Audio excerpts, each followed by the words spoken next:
in ku dhow muddo hal isbuuc ayay ahayd markii uu socday bandhigani oo dowlad walba ay kusoo bandhigayso dhaqankeeda u gaarka ah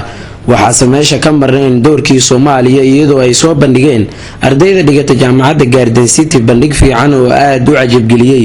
martidii goobtaasi xaadirka ku ahayd gudoomiyaha ardayda dhigata jaamacadda Garden City Cabduqaadir Teera oo u waramayay warbaahinta qaranka ayaa cadeeyay inuu aad ugu mahadcelinayo gudoomiyaha jaamacadda Garden City Dr. Umar Abdiqaasim iyo waliba guddigii la shaqeeyay toddobaadkii uu socday bandhigan dhaqameedka ah isagoo arrimahaasi ka hadlayna waxa uu yiri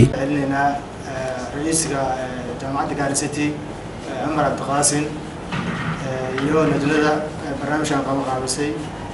dadkii barnaamijkan ka soo shaqeeyay Soomaalida maanta kuliyadan dhigato aad ay u badan tahay barnaamij thaqaafi ayaa socday isbuucan si fiican ayaa uga qayb qaadanay jaamacaddan meel fiican ayaan gaarsiinay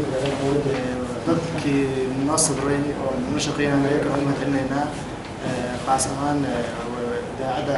qaranka ee Soomaaliya Dr. Umar Qaasim waa milkiilaha jaamacadda martigelinaysa bandhig dhaqameedka dowladaha ardayda ay dhigtaan jaamacaddan hormuudna ay ka tahay ardayda Soomaaliyeed ayaa tibaaxay اخواننا وابنائنا الاعزاء من الصومال الشقيق وحاجه سعيد جدا في ختام الأسبوع الثقافي واللي شرفونا فيه أولادنا الصوماليين kusoo dhawaada walaalahayga wiilashayda waxaan ku faraxsanahay soo afjaritaanka toddobaadkii dhaqanka ee jaamacaddan ay soo qaban qaabisay iyadoo ay soo bandhigeen ardayda Soomaaliyeed ee dhigata jaamacaddan bandhig heerkiisu oo aad u sareeyo isuguna jira heeso dhaanto buraanbur kusoo dhawaada sidoo kale Suudaan oo ah wadankiina labaad dowladaha ka qayb qaatay bandhigan ayaa waxa ay kala yihiin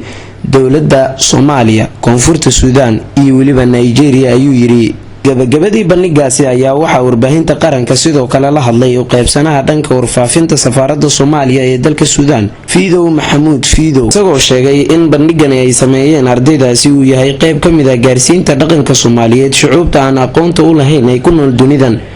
isagoo sidoo kale xusay in toddobaadkani lagu xusay dalka hooyo bandhig noocan oo kala korna loogu qaadayay